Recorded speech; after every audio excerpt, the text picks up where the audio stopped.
So গতকালকের ম্যাচে Barcelona ভ্যালেন্সিয়াকে bit করছে ৬ গোলের ব্যবধানে তাদের ওল্ড ফ্যাশনে। আর আমার মতে এটা এই সিজনের বেস্ট গেম। কারণ লাস্ট যে ৩ টা গেম লিগে খেলেছে বার্সেলোনা সেরকম কনভিন্সিং ছিল না। সেরকম থ্রেট বার্সেলোনার মধ্যে দেখা যায় নাই। আর এই ম্যাচটা নিয়ে আমরা আজকে কথা বলবো। বাট এই ম্যাচের আগে আমি যে ম্যাচটা নিয়ে কথা বলতে চাই সেটা হচ্ছে আরেকটি ম্যাচ যেটা গতকালকে হয়েছিল। আর সেটা হচ্ছে ম্যানচেস্টার ডার্বি, যেটা কিনা হয়েছিল সবাই জানেন ম্যানচেস্টার ইউনাইটেড এবং ম্যান সিটির মাঝখানে।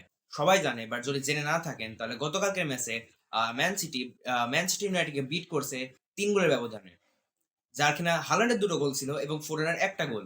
এই ম্যাচ খেলার আগে কোনো দলই তাদের প্রিভিয়াস ম্যাচে কোনো ভালো রেজাল্ট নিয়ে আসে নাই। ম্যান সিটি তাদের বিগত ২ টা গেম হেরে আসছিল এবং ম্যানচেস্টার ইউনাইটেড তাদের ১ টা গেম জিতেছে এবং বাকি গেমগুলো ড্র করেছে এবং হেরেছে। ডিসপাইট ম্যান সিটি জেতা সত্ত্বেও মানুষজন ম্যাক্সিমাম ম্যানচেস্টার ইউনাইটেডের হারার নিয়ে কথা বলছে, যেটা কিনা হওয়ারও দরকার। কারণ এটা নতুন কিছু না।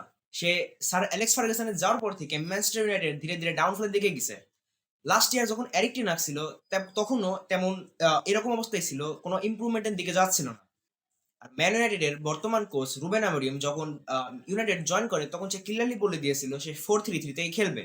বাট যেহেতু তার কাছে তেমন প্লেয়ার নেই যে কিনা 4-3 ফরমেশনে ভালোভাবে সেটেল করতে পারবে, সে তাও 4-3-3 তেই খেলায়। আর যেটা কিনা বর্তমানে ফ্যানদের এবং যারা তেমন ফ্যান না, জাস্ট ফুটবল দেখে ম্যানচেস্টার ইউনাইটেডের, তারাও কথা বলবে কি যেহেতু আপনার ফরমেশন ওয়ার্ক করছে না, আপনি কেন সেই ফরমেশন খেলাবেন।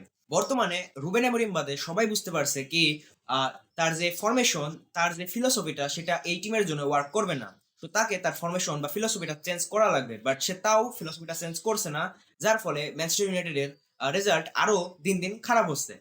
লাস্ট সিজনে তারা যে কটা ম্যাচ হেরেছিল ওই লেভেল অনুযায়ী বর্তমানে তারা সব থেকে বেশি পয়েন্টস ড্রপ করছে এই লাস্ট বিগত ৫ ম্যাচের মধ্যে। যেহেতু অ্যামোরিমের 4-3-3 খেলার মতো উইং ব্যাক নেই, সে কি করে আমার ডিয়ালোকে লেফট ব্যাক খেলাই দেয়, লেফট বল রাইট ব্যাক খেলাই দেয়, রাইট উইং ব্যাক খেলাই দেয়। বাট যেহেতু তার কাছে তেমন কোনো প্লেয়ার নেই সে উইং ব্যাক খেলাবে, সে স্টিল ট্রাই করে কি সে 4-3-3-তেই খেলবে, যে 3 ইন দ্য ব্যাক খেলে। বাট তার ডিফেন্ডারের মধ্যে তেমন কোনো সেরকম কমিউনিকেশন নেই, যে তারা সেইভাবে অর্গানাইজ করতে পারবে তাদের ডিফেন্স লাইন। গোলকিপারের কথা তো বাদই দিলাম, গোলকিপার তো ওনানা থাকেই, ওনানা তো জানেনি সবাই। আর যদিও গতকালকের ম্যাচে ওনানা খেলেনি, কারণ ওনানা চলে গেছে টার্কির একটা ক্লাবে, স্ট্রাসবর্গ এরকম একটা নামে। হ্যাঁ, স্ট্রাসবর্গ নামে। বাট গতকালকের ম্যাচটা খেলেছিল বায়ার্নদের, আর বায়ার্নদেরও তেমন কোনো হাই প্রোফাইল প্লেয়ার না। সেও সেরকম অনেক মিস্টেক করে আসছে। এমনই যে এরকম জিনিসটা করছে কি সে তার ফিলোসফির সাথে স্টিল থাকবে, সেই জিনিসটা কিন্তু বার্সেলোনায় হান্স ফ্লিকও করেছে। বাট হান্স ফ্লিকের ট্যাকটিকটা ওয়ার্ক করছে। হান্স ফ্লিক জানতো কি সে বার্সেলোনাকে কিভাবে খেলাবে এবং বার্সেলোনা কিভাবে খেললে সব থেকে ভালো হবে। তো সে সেইভাবে তার ফিলোসফিটাকে ইমপ্লিমেন্ট করে। বাট রুবেন আমোরিম সেই জিনিসটা যখন দেখছে ওয়ার্ক করছে না ম্যানচেস্টার ইউনাইটেডের ফেভারে, বাট সে স্টিল 4-3-3 খেলাচ্ছে। আরেকটি প্রবলেম যেটা কিনা এই সিজনে স্পেশালি দেখা যাচ্ছে, সেটা হচ্ছে ব্রুনোকে অ্যাজ এ ডাবল পিভট খেলানো। Bruno was never a double pivot, okay. Bruno max to max আপনার নাম্বার 8 খেলতে পারবে খুব ভালো। কিন্তু ব্রুনো মেন ক্যারেক্টার যদি বলি, মেন রোল যদি বলি, সেটা হচ্ছে ওর নাম্বার 10। বাট যেহেতু এখন কুনিয়া আছে, এমবুএমও আছে, এমন অনেক প্লেয়ার আছে বর্তমানে উপরে খেলার জন্য, মেসন মাউন্ট আছে। তো ব্রুনোকে কোনো জায়গায় ইমপ্লিমেন্ট করাতে হলে ডাবল পিভটে খেলাতে হবে। বাট মিডফিল্ডে ইউনাইটেডের একটা প্লেয়ার প্রয়োজন যে কিনা বল ক্যারি করতে পারে। বাট ব্রুনো ওই রকম প্লেয়ার না যে বল ক্যারি করে ডিফেন্সিভ কাজ করবে এবং বল ক্যারি করে উপরের জন্য বল বানিয়ে দিবে। ব্রুনো ওটা করতে পারার জন্য নাম্বার 10-এ থাকতো। আর এই সময় এই পিভট রোলে খেলার জন্য হয়তো কবি মেনুকে খেলাতে হবে, এরকম কোনো প্লেয়ার লাগবে। যদিও ম্যানচেস্টার ইউনাইটেড ট্রাই করছে এই সিজনে সামারনিতে বালেবাকে আনার, বাট তারা পারে নাই। সো ব্রুনোকে খেলাচ্ছে। বাট আমার মনে হয় ব্রুনোকে খেলানোর কোনো প্রয়োজনই নাই। শুধু আমার না, সবারই মনে হয় কি ব্রুনোর খেলানোর কোনো প্রয়োজন নাই। কারণ যখন দেখছে কি Bruno as a double pivot work করছে না। যদিও ম্যানচেস্টার ইউনাইটেড এই লাস্ট সিজনের প্রবলেম, যেখানে কিনা তারা 15 ফিনিশ করেছিল, ওর সলিউশনের জন্য অনেক কটা প্লেয়ার সাইন করছে, যেমন কুনিয়াকে, এমবিওমাকে, শেষকোকে সাইন করছে। এরকম অনেক প্লেয়ার সাইন করছে। বাট সত্যি কথা কি জানেন, আমার কাছে আমার লাইফে দেখা এমন কোনো ক্লাব নাই যে কিনা আহ, ভালো ভালো ট্যালেন্টকে নষ্ট করতে পারে ম্যানচেস্টার ইউনাইটেডের মতো। আই মিন, রাসমুস হয়ল্যান্ডকে দেখুন, নাপোলিতে গেল, প্রথম ম্যাচে গোল। স্কট ম্যাকটমিনে নাপোলিতে গেল, প্লেয়ার অফ দ্য সিজন হয়ে বেরোলো। তারপরে অ্যান্টনি গেল বেতিসে, আলাদা একটা পারফরমেন্স দিয়ে আসলো। তারপর স্যানচো যখন ইসের থেকে ডটমন্ডে গিয়েছিল প্রিভিয়াস টু সিজনস আগে, যখন সে ডটমন্ডে গিয়েছিল, সে ডটমন্ড অনেক ভালো পারফরমেন্স করছে। র‍্যাশফোর্ড যখন ইউনাইটেড ছেড়ে অ্যাস্টন ভিলায় গিয়েছিল, তখন সে অনেক ভালো পারফরমেন্স করছে।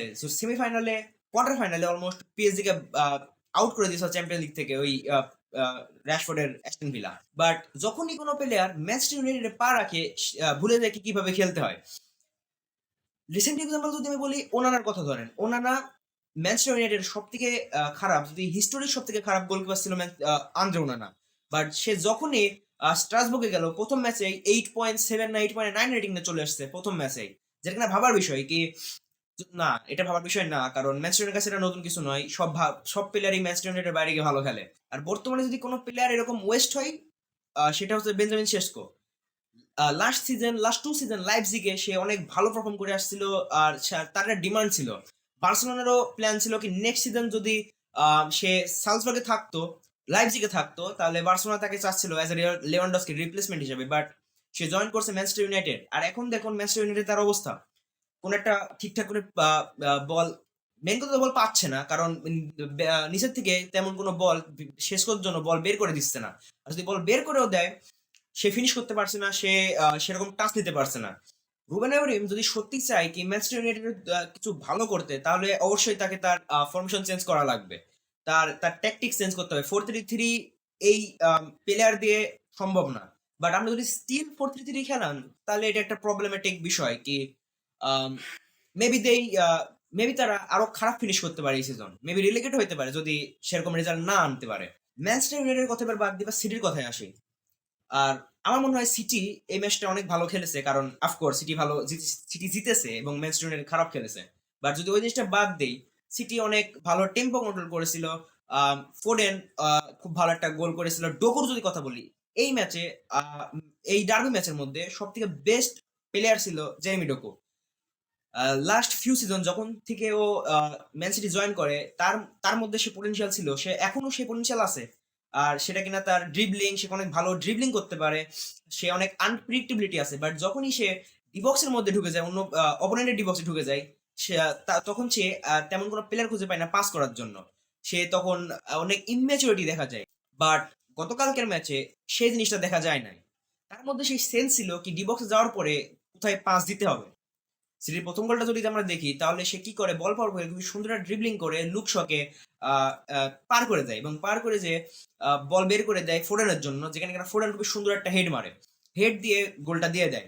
প্রথম গোলটা ফোডেন করে এবং বাকি দুটা গোল হল্যান্ড করে।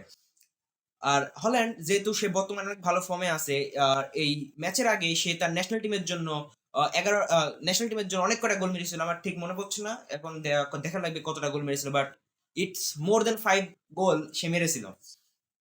সো আর আর এই ম্যাচের মধ্যেও তার সেই ক্লিনিক্যালনেস দেখা গিয়েছে। আর যখন ক্লিনিক্যালনেস নিয়ে কথা বলা হচ্ছে, তাহলে চলে আসি বার্সেলোনার খেলার কথায়, আর বিশেষ করে ফেরান টোরেসের কথায়। সো গতকালকের ম্যাচে বার্সেলোনা টোটাল 6টা গোল করেছে, 2টা রাফিনিয়ার, 2টা লেভানডস্কির এবং 2টা ফার্মিন লোপেজের। আর এই ফার্মিন লোপেজ, আই মিন গতকালকের ম্যাচে যে ফার্মিন লোপেজের যে পারফরমেন্স ছিল, শুধু গতকালকের ম্যাচে নয়, প্রি সিজন থেকে আমি দেখে আসছি কি ফার্মিন লোপেজের যে পারফরমেন্সটা, সে কতটা ইমপ্রুভ করেছে, তার ম্যাচুরিটি লেভেলটা কত ইমপ্রুভ করেছে, সে কত ভালো আরো পারফর্ম হয়ে গেছে এই বার্সেলোনার জন্য। আর শেমফুল বিষয় কি, এই ফার্মিন লোপেজের জন্য চেলসি মাত্র 40 মিলিয়ন অফার করেছিল, যেখানে কিনা বর্তমান প্লেয়ার 250-200 মিলিয়নে বিক্রি হয়ে যায়। আর এই রকম প্লেয়ারের জন্য চেলসি বিট মেরেছিল অনলি 40 মিলিয়নের। আর এই জিনিসটা নিয়ে ফার্মিন লোপেজ ম্যাচ শেষে ইন্টারভিউ বলে কি সে কখনোই বার্সেলোনা ছাড়তে চায় নাই, তার অলরেডি মাইন্ড সেট করেছিল কি সে বার্সেলোনায় থাকবে, বার্সেলোনায় তার ক্লাব। আর আমার মতে এই জিনিসটা অনেক ভালো। ফিলিকো এই জিনিসটা বলে দিয়েছিল বার্সেলোনাকে, না ওকে সেল করা যাবে না, তাকে সেই ফিউচারে দেখছে। আর যেহেতু ড্যানি অলমো ইনজুরি প্রন, ফেরান টোরেস তার স্পটটা নিয়ে নিয়েছে, আর সে সেরকম পারফর্মও করছে। তার মধ্যে সেই কোয়ালিটি আছে, তার মধ্যে সেই প্রেস রেজিস্ট্যান্স আছে, তার মধ্যে সেই গোল করার সেই অ্যাবিলিটি আছে, শটের পাওয়ার আছে ওর মধ্যে, যা কিনা আমরা কালকের তার 2টা গোলই দেখেছি, যেটা কিনা দুটোই ব্যাঙ্গার একটা গোল ছিল। প্রথম গোলটা ফেরান টোরেসের ফেরান টোরেসের কাছে আসে, আর ফেরান টোরেস বলটা ফার্মিন লোপেজের জন্য বের করে দেয়। যদিও আমার মনে হয় কি ওটা ফেরান টোরেস ইচ্ছা করে বের করে দেয় নাই, তার একটা মিস পাসের জন্য, মিস টাচের জন্য ওই ফেরান টোরেস ফার্মিন লোপেজের কাছে বলটা চলে যায় এবং ফার্মিন লোপেজ গোলটা করে দেয়। খুবই সুন্দর একটা আর ফার্নান লোপেজ খুবই সুন্দর একটা ফিনিশের সঙ্গে গোলটা করে দেয়। তার সেকেন্ড যে গোলটা আসে সেটা হচ্ছে পিওর ব্যাঙ্গার, ঠিক আছে? আই মিন আলাদা লেভেল অফ এ গোল, যেটা কিনা বার্সেলোনা মিডফিল্ড থেকে আমরা দেখি। ফার্মিন লোপেজ কি করে, বলটা নিয়ে কিছুক্ষণ ড্রাইভ করার পরে খুবই সুন্দরভাবে ডাইরেক্ট একটা শট নেয়, যেটা কিনা এন্ডা হয় অপোনেন্টের গোল পোস্টের মধ্যে। গতকালকের ম্যাচে বার্সেলোনা অনেক ডিফারেন্ট, অনেক রোটেটেড একটা স্কোয়াড নিয়ে খেলেছিল গতকালকের ম্যাচ, কারণ Barcelona most of the player injured. Lamine Yamal injured, আর প্রবাবলি সে নিউ কাসেলের মতো ম্যাচটাও মিস করবে। তারপরে ফ্র্যাঙ্কি ডিয়ং এর এক প্রকার ইনজুরি আছে, তারপরে বাল্ডের ইনজুরি আছে, এরকম অনেক রকম ইনজুরি আছে বর্তমানে বার্সেলোনার মধ্যে। তার জন্য আমরা গতকালকে দেখছি রুনিবার্গ দিকে রাইট উইঙ্গে খেলতে, র‍্যাশফোর্ডকে স্টার্ট করতে as a left winger, Raphinha তার সেকেন্ড হাফে নেমেছিল, কারণ শোনা যাচ্ছে কি সে কিনা ট্রেনিং এ আসতে মিস করেছিল, তাই ট্রেনিং আসতে লেট করেছিল। কারণ শোনা যাচ্ছে কি সে ট্রেনিং আসতে লেট করেছিল, তার জন্য হান্সি ফ্লিক ডিসিশন নেয় কি অ্যাজ এ পানিশমেন্ট ওকে ম্যাচে স্টার্ট দেবে না। আর র‍্যাশফোর্ড কি করে, ম্যাচটা স্টার্ট করে। বার্ডের জায়গায় ছিল আপনার জেরার্ড মার্টিন, আর আমার মনে হয় জেরার্ড মার্টিন গতকালের ম্যাচটা খুবই সলিড এনাফ একটা ম্যাচ খেলেছে। তাও অনেক রকম পসিবিলিটি রিস্ক আছে কি এরকম যদি কোনো বড় টিম থাকতো তাহলে মেবি আমরা খুলে যেতে পারতাম। আমাদের ডিফেন্স লাইন অলরেডি অবস্থা খারাপ, আমাদের ইনিগো নেই। আর স্ট্রাইকারে ছিল ফেরান টোরেস, কারণ লেভানডস্কি ডিসকমফোর্ট আছে, সে ম্যাচ ফিট ছিল না সেরকম 90 মিনিট খেলার জন্য। তার জন্য সে কি করেছিল, সে লাস্ট 80 মিনিট অথবা সে তার লাস্ট 70 মিনিটস এর এরকম ম্যাচের মধ্যে নামে। আর আমরা কথা বলছিলাম ক্লিনিক্যালনেসের, আর আমরা ফেরান টোরেসকে নিয়ে কথা বলবো না। ওয়েল, গতকালকের ম্যাচে আমরা যেখানে 6টা গোল স্কোর করছি, I am still not happy কি আমরা 6টা গোল অনলি স্কোর করছি, কারণ ভ্যালেন্সিয়ার মতো দলের কাছে 6টা গোল করা তেমন কোনো বিষয় হওয়ার কথা না, কারণ ভ্যালেন্সিয়া এখন ওই ভ্যালেন্সিয়ার নেই, ঠিক আছে? ভ্যালেন্সিয়া লাস্ট সিজনে অলমোস্ট রেলিগেট হয়ে গেছিল। লাস্ট সিজনে আমরা ভ্যালেন্সিয়াকে অলমোস্ট এক ম্যাচে 7টা গোল, এক ম্যাচে 5টা গোল এইভাবে গোল দিয়ে আসছিলাম। আর এই ম্যাচে 6টা গোল দেয়া তেমন মানে এক্সপেক্টেড একটা জিনিস কি ভ্যালেন্সিয়া অলমোস্ট অ্যাটলিস্ট 5টা গোল তো খাবে। বাট গতকালকের ম্যাচে আমরা যে পরিমাণ চান্স মিস করছি, সেই রকম যে এই জিনিসটা আমাদের ফিউচারে অনেক রকম সাফার করবে। বাট গতকালকের ম্যাচে আমরা যে পরিমাণ চান্স মিস করছি, বিশেষ করে ফেরান টোরেস যে পরিমাণ চান্স মিস করছে, সেই জিনিসটা আমাদের আপকামিং গেমসে সাফারিং করবে, বিশেষ করে কোনো বড় দলের এগেনস্টে। লাইক নেক্সট ম্যাচ আমাদের নিউ কাসেলের এগেনস্টে, আর নিউ কাসেল এভাবে অনেক আমাদের পানিশ করতে পারে যদি আমরা আমাদের ক্লিনিক্যালনেস শো না করি। আর এরকম চান্স মিস করার জন্যই বার্সেলোনা ফার্স্ট হাফে একটা গোলের উপর আর করতে পারে নাই। বাট যখন সেকেন্ড হাফে বার্সেলোনা কিছু সাবস্টিটিউশন করে, রাফিনিয়াকে নিয়ে আসে হান্সি ফ্লিক, আর আমার মতে রাফিনিয়া নামার পরে বার্সেলোনার খেলাটা পুরো ঘুরে যায় রুনিবার্গ দিকে তোলার পরে। যদিও রুনিবার্গ অনেক ভালো খেলেছিল, তা আর বিশেষ করে সেটা তার ডেবিউ ম্যাচ, ঠিক আছে? প্রথম লিগ ম্যাচ খেলেছে বার্সেলোনার হয়ে, বাট স্টিল সে অনেক ভালো ম্যাচ খেলেছিল। আর তার মধ্যে সে ইন্টেন্টটা ছিল ভালো ম্যাচ প্রদর্শন করার, মেবি সে গোল স্কোর করতে পারতো। বাট যেহেতু রাফিনা নাম ছিল অলরেডি গেমের মধ্যে, প্লেয়ারের সঙ্গে রাফিনা অলরেডি ওয়েল জেল্ড একটা প্লেয়ার, সো রাফিনা নামার পরে বার্সেলোনা ইনস্টেন্টই গোল করা শুরু করে দেয়। সে তাদের ইউজুয়াল 100% খেলার মতো খেলা শুরু করে। বা রাফিনা 2টা গোল করে, যার মধ্যে একটা কিনা র‍্যাশফোর্ডের অ্যাসিস্ট ছিল। আর আমার মনে হয় কি র‍্যাশফোর্ডের অ্যাসিস্ট অনেক সুন্দর একটা বলের কথা বলা হচ্ছে, খুব সুন্দর একটা অ্যাসিস্ট, সুন্দর একটা পাস দিয়েছিল। আমার মনে হয় ওটা র‍্যাশফোর্ড জেনে বুঝে করে নাই, সে জাস্ট বলটা কোনো রকম ক্রস করার জন্য দিয়ে দিয়েছিল। বাট ওই ভ্যালেন্সিয়ার ওখানকার খারাপ ডিফেন্ডিং ছিল, গোলকিপারের মিস্টেক থাকার কারণে ওই রাফিনা খুবই সুন্দরভাবে গোলটা ফিনিশ করে দেয়। আর এট দি এন্ড ওটা একটা খুব ভালো গোল। আর সেকেন্ড গোলটা যেটা কিনা রাফিনা করেছে, আর রাফিনার সেকেন্ড গোলটা, আই মিন মেবি রাফিনার কারোর উপর রাগ ছিল, প্রবাবলি সে ডিজনিল্যান্ডের উপর রাগ ছিল তার ছেলের উপর এরকম বিহেভ করার জন্য, কি সে বল পাওয়ার পরে পুরো নিজের বডির প্রেশার দিয়ে জাস্ট এটা ভলি দিয়ে দেয়। আর কোনো সেন গোলকিপারের ঠেকানোর ক্ষমতা নেই ওই বলটা, ওই গোল হওয়ার থেকে কোনো সেন গোলকিপার ঠেকানোর অবস্থায় নেই। এত ভালো একটা শট ছিল, এত ভালো একটা ভলি ছিল রাফিনিয়ার। দেন ফেরান টরেস সাব আউট হয়ে নামে লেভানডস্কি। আর লেভানডস্কি নামার পরে আমাদের সে নাম্বার 9-এ যে ক্লিনিক্যালনেসের অভাব ছিল সেটা ভ্যানিশ হয়ে যায়। লেভানডস্কি নামার পরে ধারাধার 2টা গোল, খুবই সুন্দর 2টা গোল। লেভানডস্কির প্রথম গোলটা তো আই মিন প্রাইম টাইমের লেভানডস্কির মতো, কি সে বল পেলো কোনো নাই, তার ইউজুয়াল স্ট্রাইক করে আর end up in a goal. Second গোলটাও ওইভাবেই হয়, যেটা কিনা মার্ক বার্নারের অ্যাসিস্ট ছিল। সে পুরো একটা বছর পর বার্সেলোনা হয়ে আবার খেলছে, কারণ তার এসিএল হয়েছিল। আর সে নেমেই একটা সুন্দর অ্যাসিস্ট করে দেয় লেভানডস্কির জন্য। এখন প্রশ্ন হলো কি আমি কি পারফরমেন্স দিকে সন্তুষ্ট? আই মিন ইয়েস, তারা ভালো ম্যাচ খেলেছে, বাট আমি কি এটা মনে করছি কি বার্সেলোনা নিউক্যাসলকে হারিয়ে দিবে, চ্যাম্পিয়ন্স লিগে যাবে? না। গাইজ, এটা ভ্যালেন্সিয়া। আর আমাদের টিমে বর্তমানে অনেক রকম সমস্যা আছে। ডিফেন্স লাইন এখনো অবস্থা অনেক খারাপ। ভ্যালেন্সিয়ায় এমন অনেক কেস ছিল কি অলমোস্ট আমাদেরকে আমাদের ডিফেন্স লাইনকে ভেঙে ফেলেছিল। অনেক রকম ভাবে ডিফেন্স লাইনকে অফসাইড থেকে বিট করছিল অনেকভাবে। বাট যেহেতু তারা ভ্যালেন্সিয়া, তাদের টিম ওইরকম স্ট্রং না, তারা বার্সেলোনার ওই তারা তাদের অপরচুনিটিকে কাজে লাগাতে পারেনি। বাট কোনো যদি বড় টিম থাকে, এই জিনিসটা আমাদের সমস্যা হবে। যেমন আমরা গত ম্যাচে যেখানে বার্সেলোনা সোসিয়েদাদের সঙ্গে খেলেছিল, ড্র করেছিল যে ম্যাচটা, ওই ম্যাচেই কিন্তু সোসিয়েদাদ খুবই ভালো পারফর্ম করেছিল। তারা বার্সেলোনার অফসাইড হাই প্রেস হাই লাইনকে খুবই ভালোভাবে বিট করেছিল। আর আর আবার আসি সেই ক্লিনিক্যালনেস তে, কি বার্সেলোনা যদি সেই তাদের সেই চান্স বাড়ি না করতে পারে, তাহলে বার্সেলোনা এরকম অনেক সমস্যা দেখা দিবে। কারণ ভ্যালেন্সিয়ার মতো টিম বার্সেলোনাকে নাই 6টা গোল মারার মতো অপরচুনিটি করে দিয়েছিল, বাট কোনো বড় টিম এইরকম অবস্থা করবে না। মাদ্রিদের কথাই বলি, জাভি আলোনসোর আন্ডারে মাদ্রিদ বর্তমানে অনেক, মানে প্রচুর লেভেল ইমপ্রুভ করেছে বর্তমানে ইসের আন্ডারে, জাভি আলোনসোর আন্ডারে।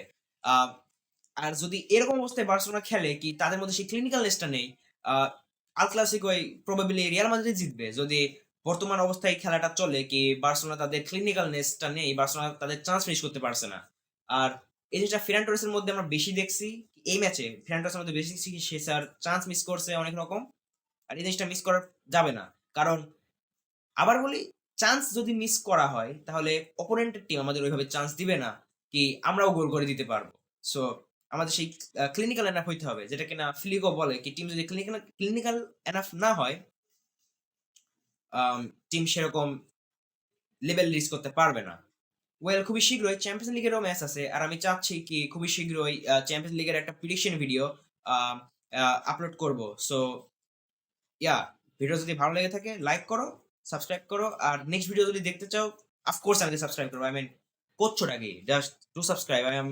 আমি ট্রাই করছি অনেক ভালো ভালো কন্টেন্ট আনার, যদিও আমি 3 সপ্তাহ গায়েব ছিলাম for some obvious reasons, but yeah, by.